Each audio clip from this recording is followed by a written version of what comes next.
सिय पगुधारी अदेखत रूप मोहे नर नारी। रंग भूमि जब सिय पगुधारी अदेखी रूप मोहे नर नारी। जब माँ रंगभूमि में आती है, जब धनुष टूट जाता है, बरमाला का समय में माँ को लाया जाता है, सखियाँ लेकर के आती है रंगभूमि में, तो उस रूप को देख करके जितने बैठे हुए देवता देवी है ना, राजा लोग थे, सब मोह हो गए।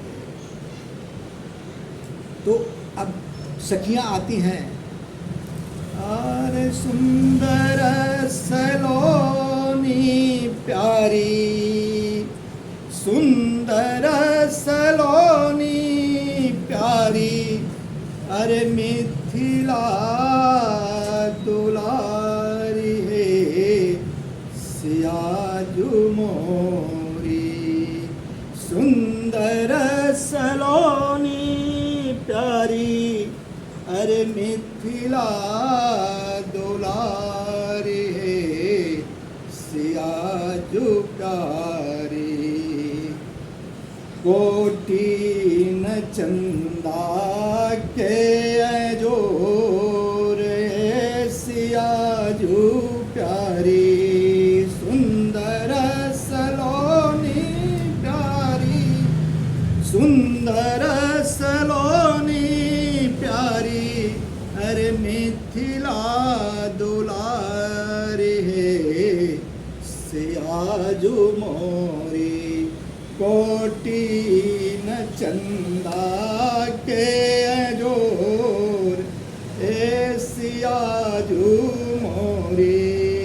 कोटि न चंदा के जोर ए सियाजू मोरी। अमावस्या के पूर्णमासी के रात्रि में एक चंद्रमा का जो है प्रकाश सारे सृष्टि को मोहित कर देता है कि नहीं।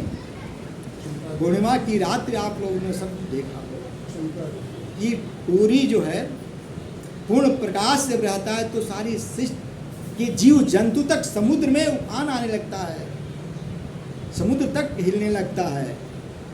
तो जहाँ कोटिन एक नहीं हजारों हजारों चंद्रमा का प्रकाश के मुखमंडल में, उस माँ के स्वरूप का क्या बखान करना है।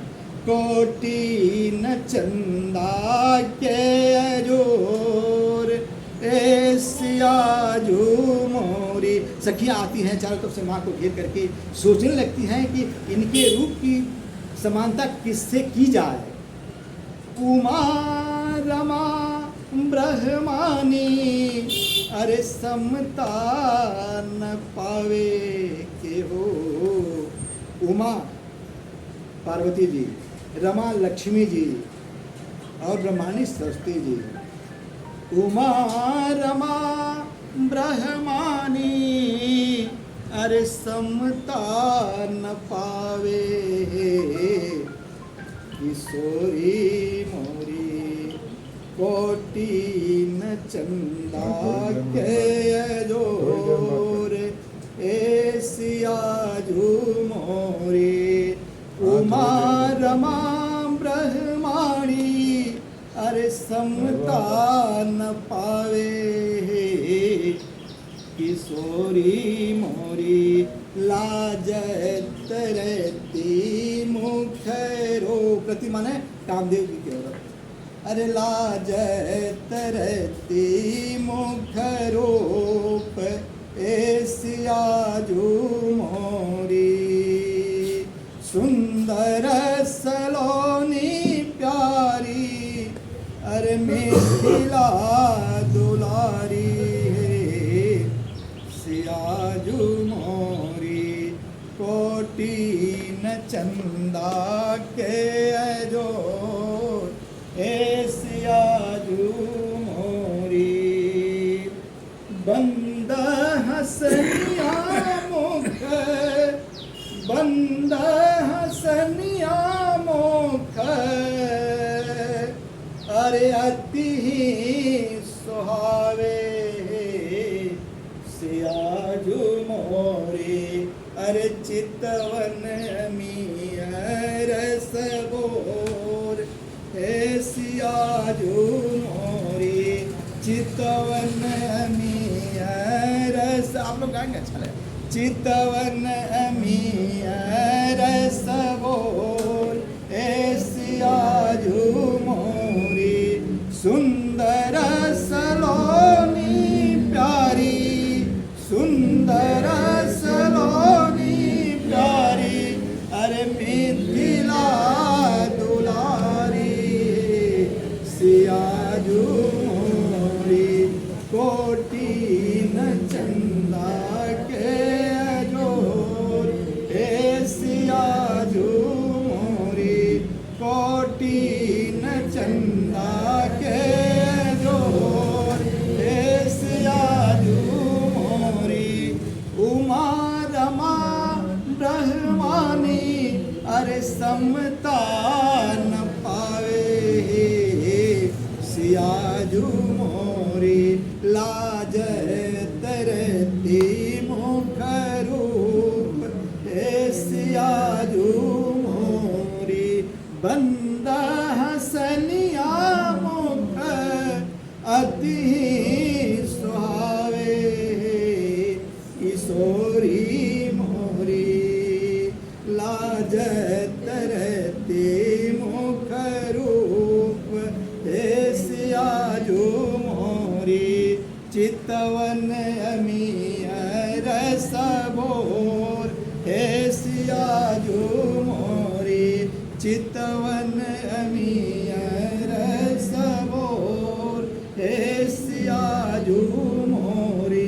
बाबा लिखते हैं कि यही पट तरह विदे है तुम्हारी, मैं किससे उपमा दूं, है ना। ध्यान गया माँ पार्वती की तरफ, तो कहे कि माँ भी आधी है। अर्धनारीश्वर देखे हैं ना, आधा शिव आधा पार्वती का है, कि पार्वती जी भी आधी हैं। फिर ध्यान गया लक्ष्मी जी को, रमा लक्ष्मी जी की तरफ, कहे नहीं, लक्ष्मी जी का भाई विष है,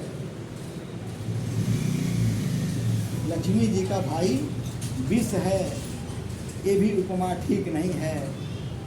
तो गया ब्रह्माणी जी के, सरस्वती जी के पास, है इससे उपमा क्या नहीं, वो तो जो है बहुत बोलती हैं, प्रखर उठती हैं, ये भी उपमा ठीक नहीं है।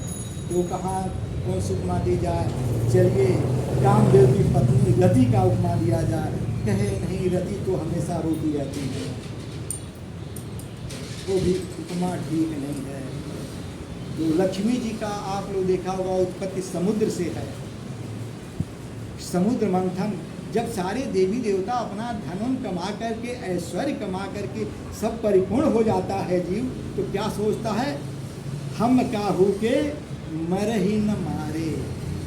जब सब कुछ से संपन्नता आ जाती है तो सोचता है कि अब हम अमृत को प्राप्त कर लें, हम ऐसा कुछ उपाय कर लें कि ताकि हम मरबे न करें। क्यों न मरें, क्योंकि जितना इकट्ठा किए हुए हैं सबका भोग विलास कौन करेगा। लेकिन ऐसा संभव सोचता, वो भी सोचता नहीं कि भाई मरना निश्चित है, तो सत्य है, लेकिन उपाय क्या करता है, अमृत तो क्या करता है। तो सारे देवी देवता लोग भी सोचे कि चलो अमृत का उपाय कर ली जाए, हम कभी मरबे नहीं करेंगे। तो उसके लिए विचार हुआ सभी मिल करके, जबकि दोनों एक दूसरे के घोर विरोधी हैं, लेकिन जहाँ लाभ की बात आती है तो दो घोर विरोधी वाले भी इकट्ठा हो जाते हैं लाभ लेने के।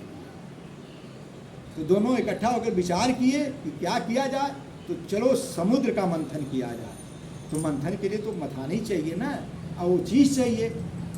तो मंदरांचल पर्वत को बनाया गया, तो किसी पर रखा जाएगा ना, तो उसके लिए श्री नारायण जो है कच्छप अवतार लिए, उस कच्छप के कछुए के अवतार में उस पर्वत को रखा गया। और शेष नारायण जो है बासुकी नाग बन करके जो है अवतरण हुए, तो उसकी रस्सी बनाई गई, मथानी कहते हैं जिसको। तो उससे एक तरफ देवता एक तरफ राक्षस, सोचे कि अब इसका मुख कौन पकड़ेगा सांप का। तो राक्षस मंद बुद्धि के थे, तो कहे कि चलो मुख के तरफ राक्षसों को लगा दिया। और पोंछ की तरफ देवता लोग, चतुर लोग जो है हमेशा लाभ की तरफ रहता ना, तो उन लोगों को पोंछ की तरफ से अब मथानी शुरू हुई तो सबसे पहले क्या आया, हलाहल विष आया। अब सब भाग खड़े हुए, पृथ्वी जलने लगी। तो ये दोनों मिलकर के सोचे कि क्या किया जाए, इसको कौन पिएगा। तो दोनों विचार किए कि शंकर जी के अलावे कोई इसको जो है पिएगा नहीं। तो कहे कि कैसे कहें कि आप विष पी लीजिए, कैसे कहें कि आप विष पी, कहे कि गए प्रणाम किए साष्टांग दंडवत, कहे कि प्रभु हम लोगों की मेहनत से एक प्रथम फल निकला हुआ है। तो सोचा गया कि आप घर के बड़े बुजुर्ग हैं तो सबसे पहले फल आपको ही अर्पित किया जाए, है ना, सबसे पहले यह आपको ही अर्पित किया जाए। तो शंकर जी तो इंतजामी सब समझे, तो उन्होंने विष को जो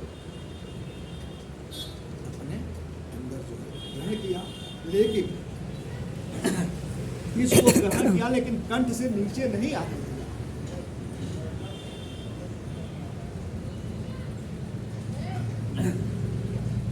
कंठ से नीचे नहीं आने दिया, क्योंकि कंठ से नीचे परमात्मा का वास उनके थे।